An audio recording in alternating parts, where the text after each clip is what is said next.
শুরু হচ্ছে প্রথম অডিও ডকুমেন্টারি। টিম শোনো বলি কানে কানে অডিও স্টোরির পক্ষ থেকে বিশেষ নিবেদন। আলো আর অন্ধকারের মাঝখানে সোনাগাছির দুর্গাপুজো। কলকাতা মানেই দুর্গাপুজো। শহরের প্রতিটি গলি, প্রতিটি মহল্লা আলোয় ভরে ওঠে। কিন্তু শহরের মাঝেই এমন এক এলাকা আছে যেখানে দুর্গাপুজো মানে কেবল উৎসব নয়, বরং বেঁচে থাকার অধিকার, সমাজে জায়গা করে নেওয়ার লড়াই। আজ আমরা শোনাবো কলকাতার রেড লাইট এরিয়া সোনাগাছির দুর্গাপুজোর অজানা গল্প।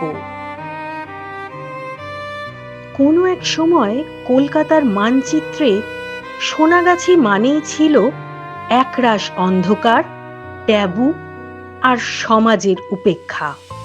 কিন্তু আজ এই সোনাগাছি গড়ে তুলেছে এক অন্য ইতিহাস, মায়ের আরাধনা।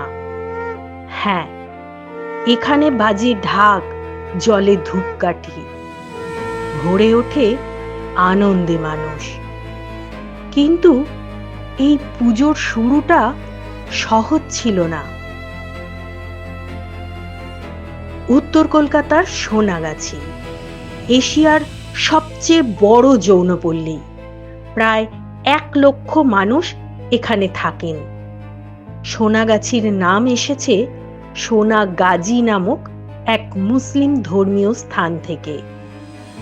ব্রিটিশ আমলে যখন এখানে যৌন ব্যবসা শুরু হয়, তখন থেকেই দুর্গাপুজোর সাথে এই এলাকার যোগ তৈরি হয়।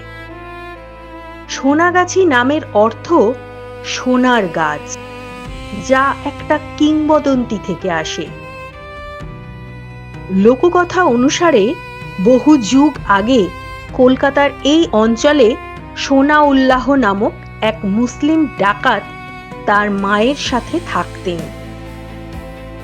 তার মৃত্যুর পর মা একটা মসজিদ বানান, যা সোনাগাজী নামে পরিচিত হয়। পরে এটা সোনাগাছি হয়।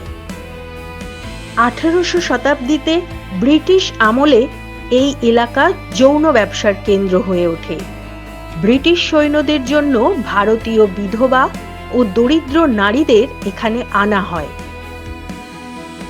1853 সালের একটা সার্ভে রিপোর্টে বলা হয়েছে কলকাতায় 12,000 যৌনকর্মী ছিলেন, যার মধ্যে সোনাগাছি ছিল সবচেয়ে বড়।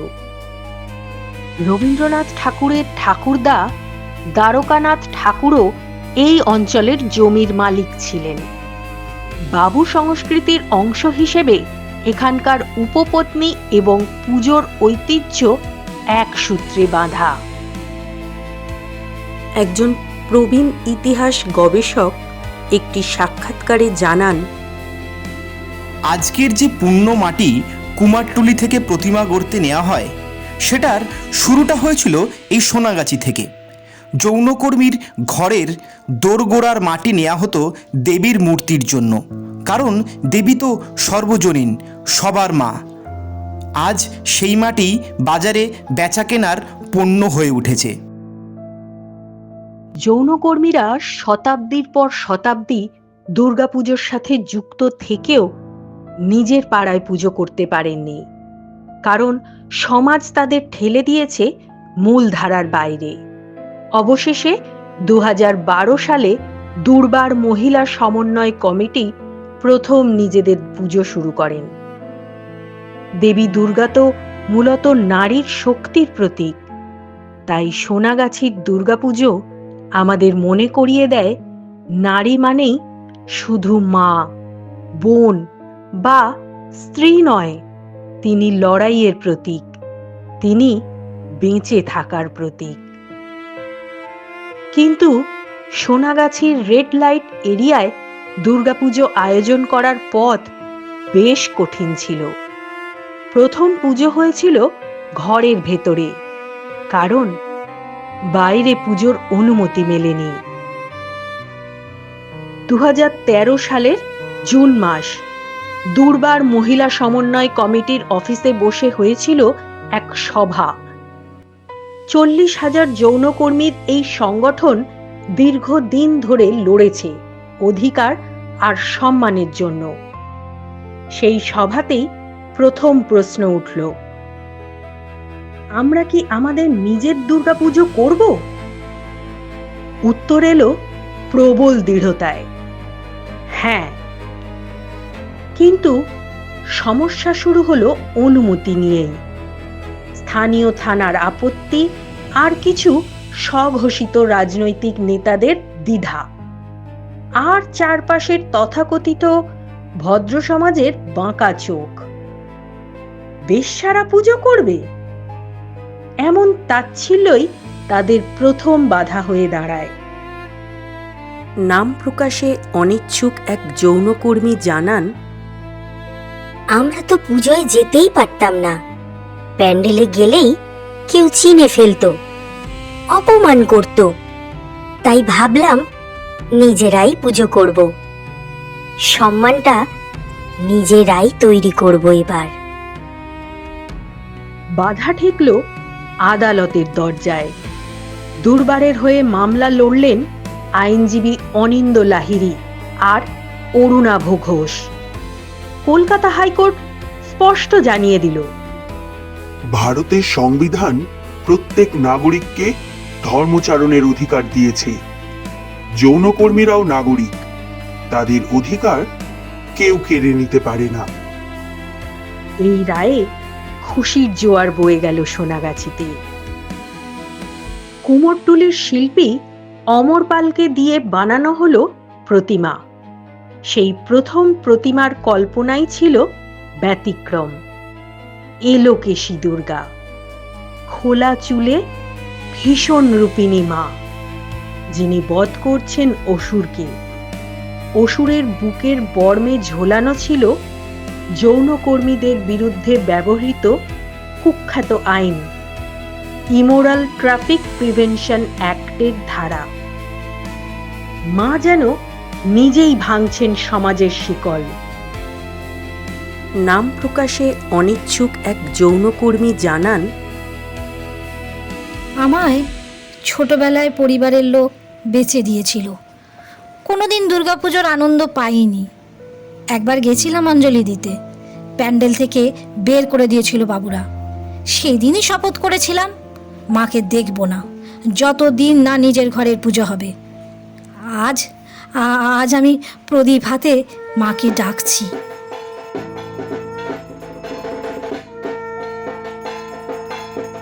প্রথম বছর ঘরের ভেতরে হলেও সেই পুজোই হয়ে উঠল ইতিহাস।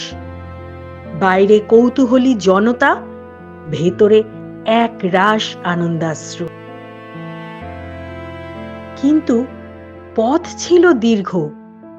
2014, 2015 প্রশাসনিক বাধা চলতেই থাকে।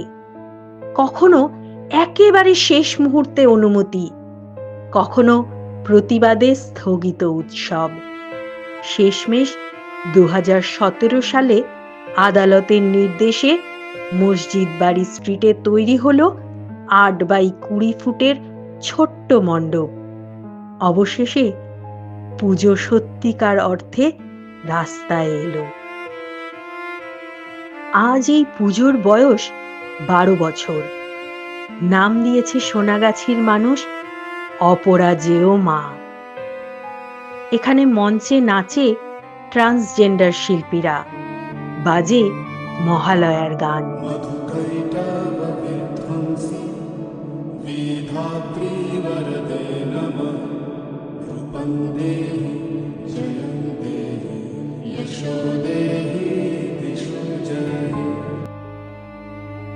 রাজনীতিবিদও আসেন উদ্বোধন করতে, কিন্তু আসল জয়টা অন্য জায়গায়।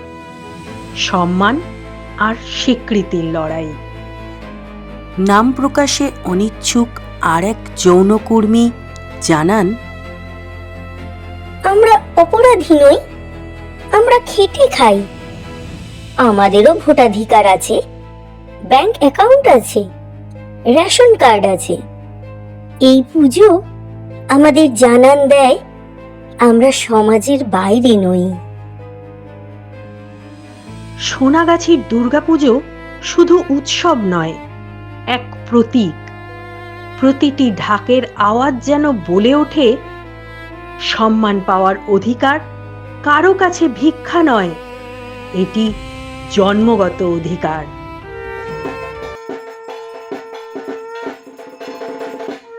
আজ কলকাতার আকাশে শঙ্খ বাজে, ঢাক বাজে, আলো ঝলমলে মণ্ডপে ভিড় করে মানুষ, আর মায়ের চোখে ঝিলমিল করে অন্য এক সত্য। মা এখানে কেবল মহিষাসুর মর্দিনী নন, মা এখানে অপরাজেয়া। এশিয়ার অন্যতম বৃহৎ যৌনপল্লী উত্তর কলকাতার সোনাগাছি। এখানে বসবাসকারী মানুষগুলো দীর্ঘদিন ধরে সমাজের মূল স্রোত থেকে বিচ্ছিন্ন। 1995 সালের পর থেকে পুজো আয়োজনের পরিকল্পনা শুরু করে। ধীরে ধীরে শুরু হয় এক নতুন অধ্যায়, সোনাগাছির দুর্গাপুজো। সোনাগাছির প্রথম দুর্গাপুজোয় প্রতিমা ছিল আলাদা, এলোকেশী দুর্গা। তার চুল খোলা, হাতে অস্ত্র, আর অসুরের শরীরে লেখা ছিল ইমোরাল ট্রাফিক প্রিভেনশন অ্যাক্টের ধারা, যা যৌনকর্মীদের বিরুদ্ধে ব্যবহার করা হতো। এরপর বছর বছর থিমে উঠে আসে সংগ্রাম। 2023 সালের থিম ছিল আমরাই মুখ। যৌনকর্মীরা বলেছিলেন, আমরা নীরব নই, আমরাই পুজো করব।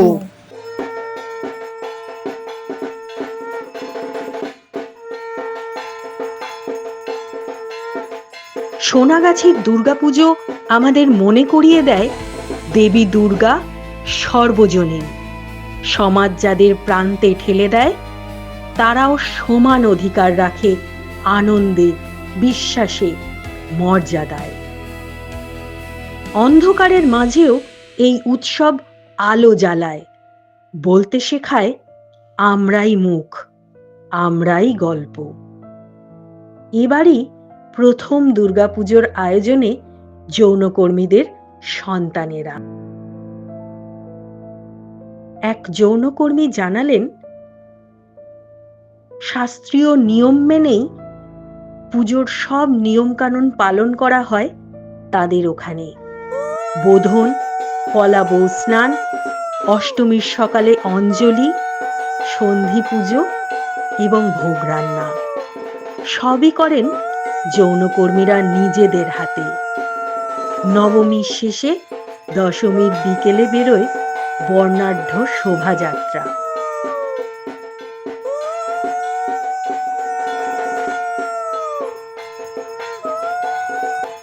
ঢাকের বাজনা, শঙ্খধ্বনি, উলুধ্বনির সঙ্গে মেতে ওঠেন সকলে। প্রতিমার সামনে ভেঙে যায় সমাজের ভেদাভেদ। আপনারা শুনছিলেন টিম শোনো বলি কানে কানে অডিও স্টোরির পক্ষ থেকে বিশেষ নিবেদন। আলো আর অন্ধকারের মাঝখানে সোনাগাছির দুর্গাপুজো, একটি অডিও ডকুমেন্টারি। কেমন লাগলো আমাদের আজকের এই নিবেদন? কমেন্ট করে অবশ্যই জানাবেন। আর এই রকম আরো অনেক অজানা গল্প শুনতে চাইলে আমাদের শোনো বলি কানে কানে অডিও স্টোরি ইউটিউব চ্যানেলটি সাবস্ক্রাইব করে রাখুন, যাতে আমাদের পরবর্তী গল্প সবার প্রথমে আপনি শুনতে পান। আমাদের গল্পগুলো আপনাদের ভালো লাগলে, মন ছুঁয়ে গেলে একটা লাইক আর শেয়ার করে পাশে থাকুন। কথা দিচ্ছি, নিরাশ হবেন না। তাহলে আজ আসি। সকলে ভালো থাকবেন। শুভ শারদিয়া। ধন্যবাদ।